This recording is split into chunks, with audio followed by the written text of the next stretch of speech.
नमस्कार बाळांनो, इंजिनिअरिंगचं रजिस्ट्रेशन कसं करायचं ती स्टेप बाय स्टेप प्रोसेस आपण पाहूया. कारण रजिस्ट्रेशनचा फॉर्म भरणं ना हा खूप मोठा आहे. म्हणजे जवळपास कमीत कमी तुम्हाला 1 तास तरी लागेलच निवांत. लईच फास्ट माणूस कोण असेल तर 40 मिनिटांमध्ये संपतोय. पण प्रोसेस खूप मोठी आहे आणि व्यवस्थित समजून घ्या. कारण एखादी गोष्ट मिस्टेक झाली तर ते पुढे पश्चाताप करावा लागेल. ठीक आहे, वेळ न घालवता आपण डायरेक्ट प्रोसेसला चालू करतो, कारण व्हिडिओ थोडासा मोठा बनेल, कारण सगळी process step by step me explain करतोय. ठीक आहे, तर आता स्टेप बाय स्टेप प्रोसेस आहे. पहिला कुठलं CETcell.महाCET.org ह्या वेबसाईटवर चला. याची लिंक डिस्क्रिप्शन बॉक्स मध्ये दिलेली आहे, तिथं क्लिक करा, तुम्ही पुढे जाल.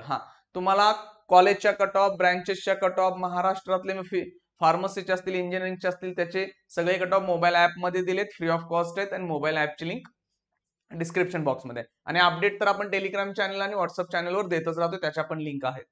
आता ही वेबसाईट ओपन केला तुम्ही तर तुम्हाला क्लिअरली की बाबा या साईटवरती आपण जातोय.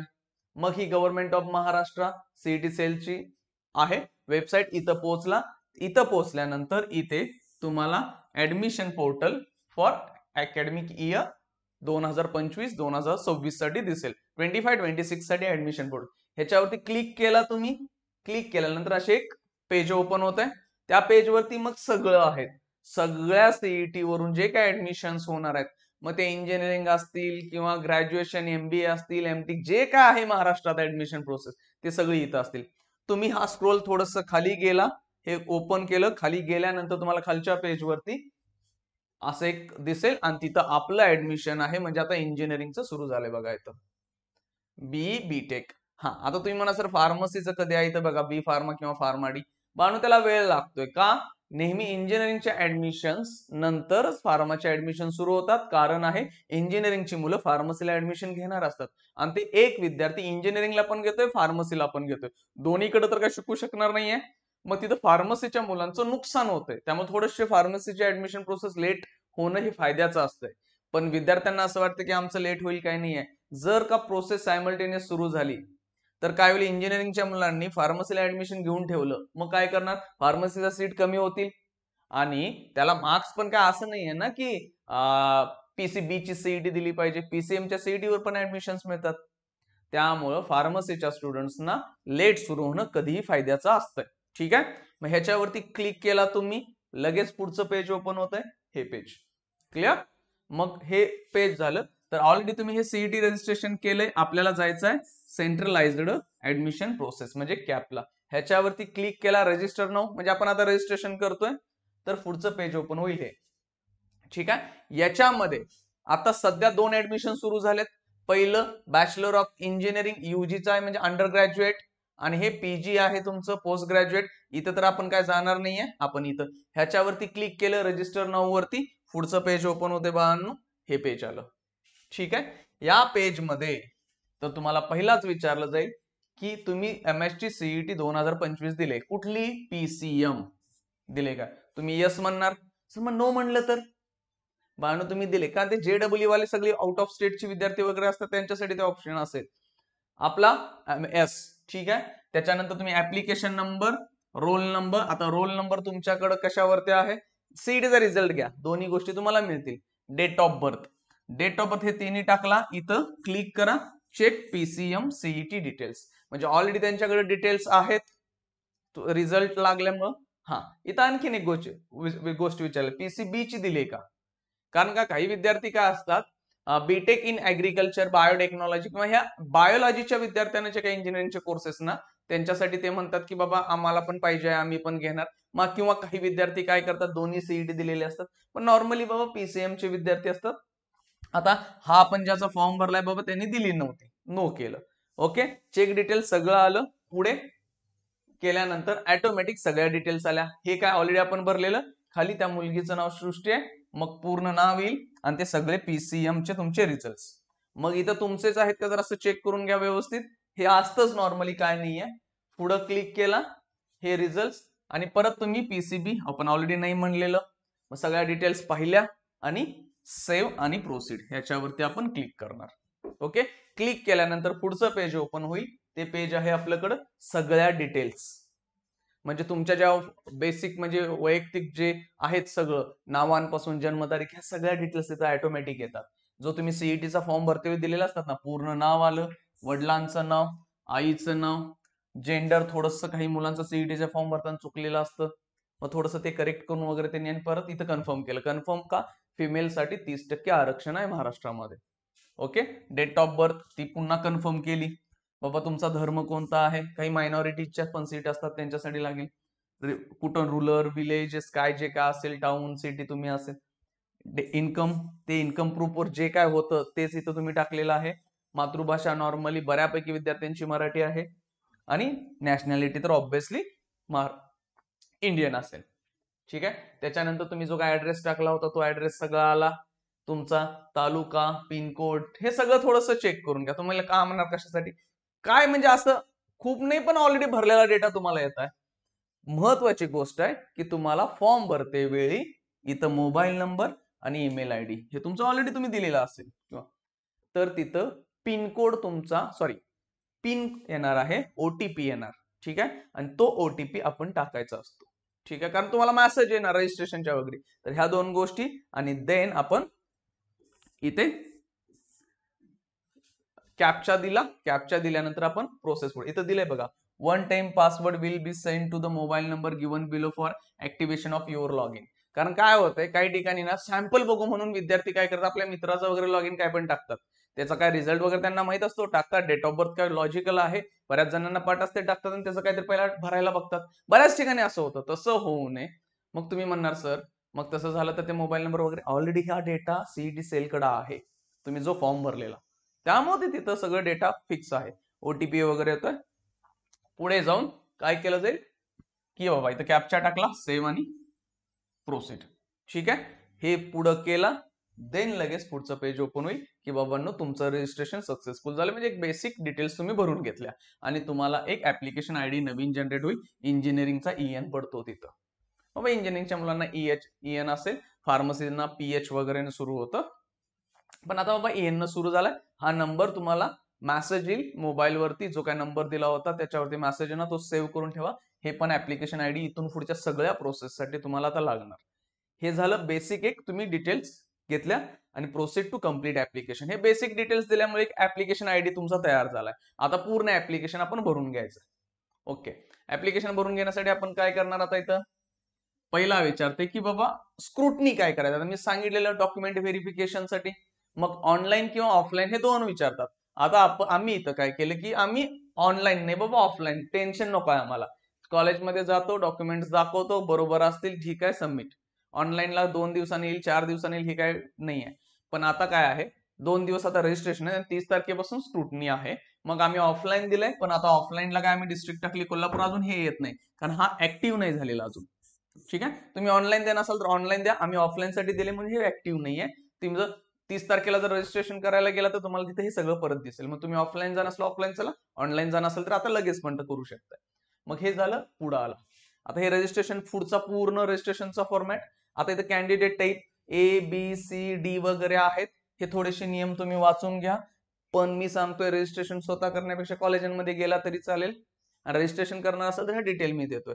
इथं कॅन्डिडेट टाईप ती मुलगी A होती, कारण A मध्ये काय दिले बघा, SSC HSC डिप्लोमा जे काय असेल ते महाराष्ट्र स्टेट मधून झाले म्हणून आम्ही कॅन्डिडेट A क्लिक केलं. बाकीचे सगळे टाईप तुम्ही चेक करू शकता.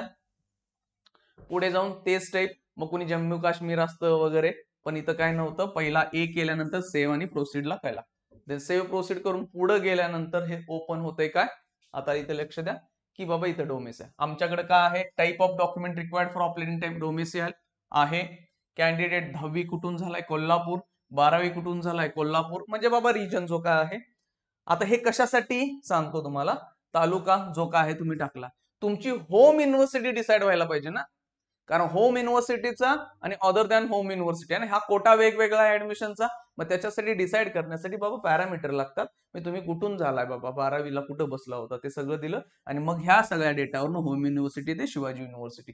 मग शिवाजी युनिव्हर्सिटीच्या रिजनमध्ये जी कॉलेजेस असतील ती सगळी ह्या मुलीसाठी होम युनिव्हर्सिटी येतील, आणि शिवाजी युनिव्हर्सिटीच्या बाहेरची जी काय सगळी कॉलेज ना तिच्यासाठी अदर दॅन होम युनिव्हर्सिटी. मग हे असं लागेल.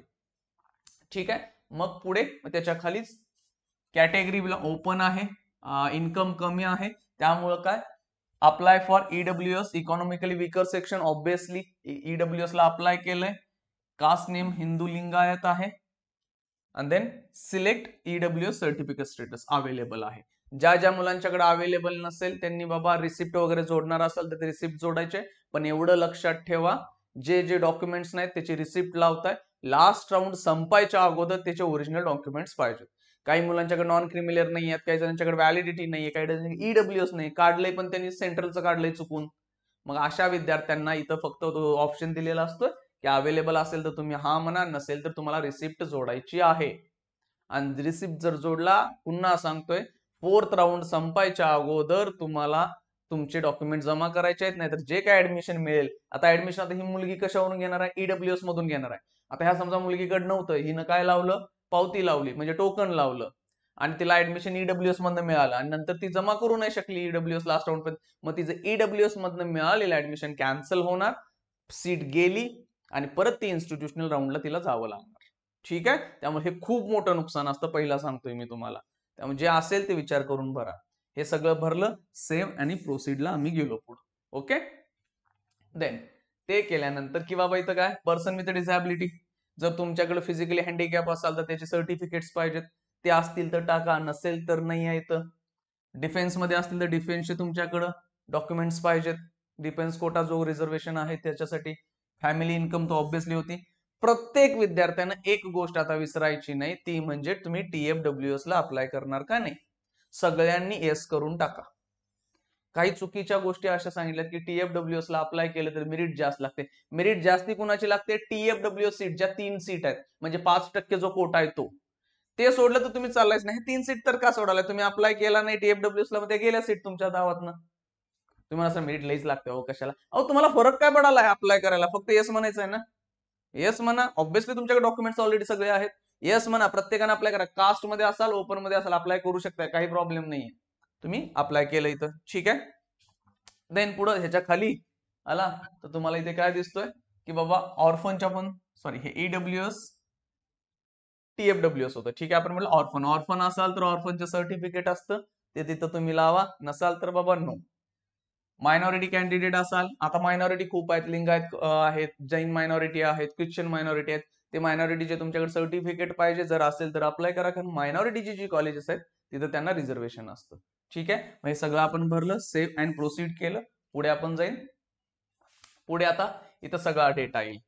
काय महाराष्ट्र स्टेट बोर्ड 10वी झालेले आहे, कधी झाली ते टाकलं, सीट नंबर टाकले आणि तुम्ही इथं मार्क फिल करून घ्यावे लागतील तुम्हाला. हे आता मॅथमॅटिक्सचे 95 वगैरे आहेत, हे सगळे तुम्ही फिल केले, ऑटोमॅटिक तुमची पर्सेंटेज येईल. पुढे जाऊन तुम्ही काय केलं, 12वीचा डेटा भरला, तो ऑटोमॅटिक केला. गेट HSC डेटा म्हणला तर तो पण डेटा येतोय.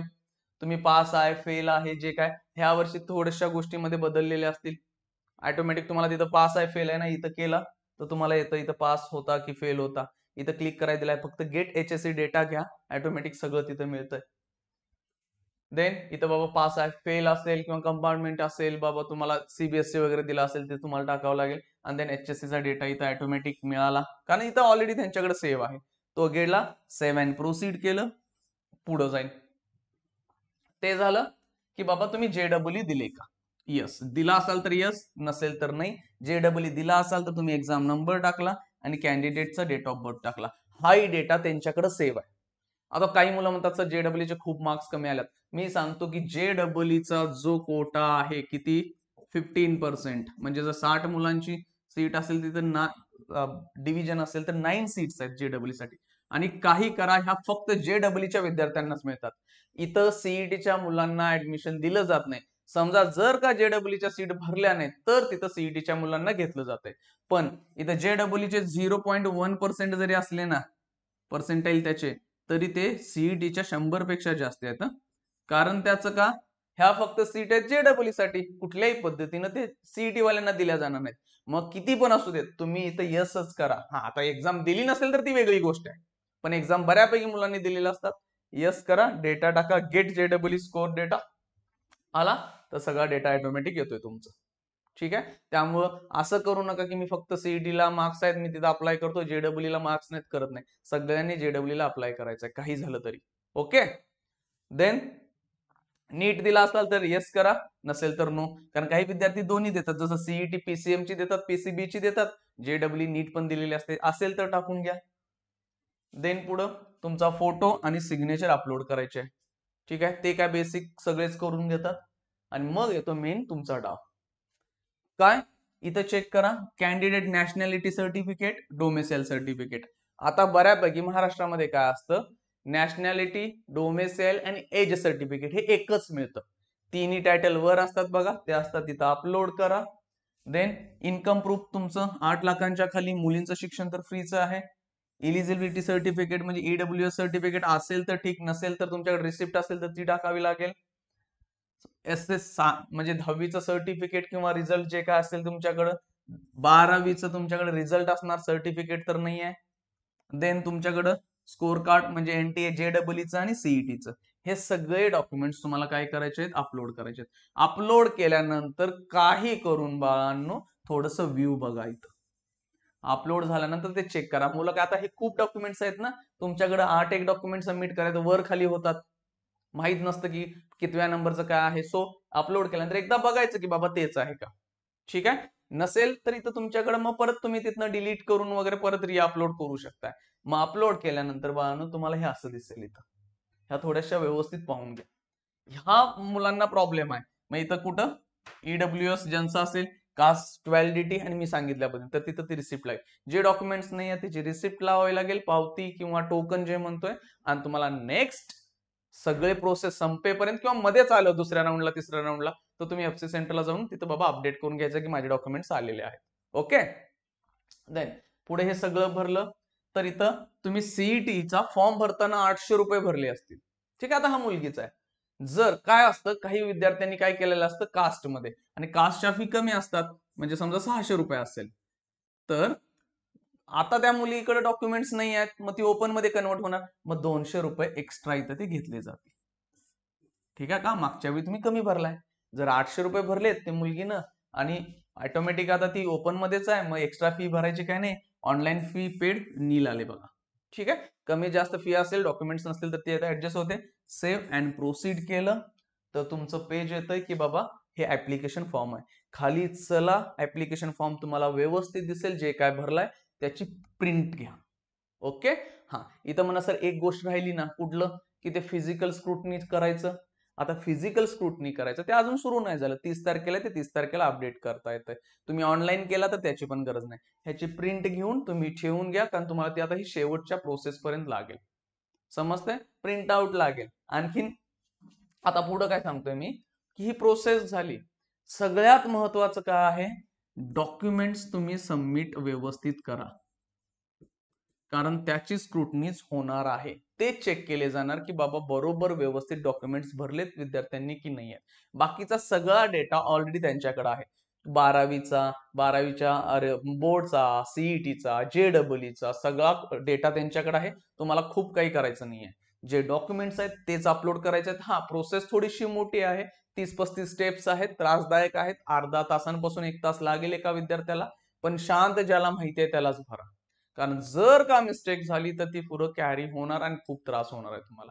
ठीक आहे, सो डॉक्युमेंट कसे भरायचे आहेत, अपलोड करायचे, कशा पद्धतीनं फॉर्म भरायचा सगळा दाखवला. ह्याच्यापेक्षा काय वेगळी प्रोसेस नाहीये. ठीक आहे, चला. आणखीन तुम्हाला कुठले व्हिडिओ पाहिजेत ना, ते सगळे कमेंट बॉक्स मध्ये टाका, आपण त्याच्यावरती व्हिडिओ बनवू. थँक्यू.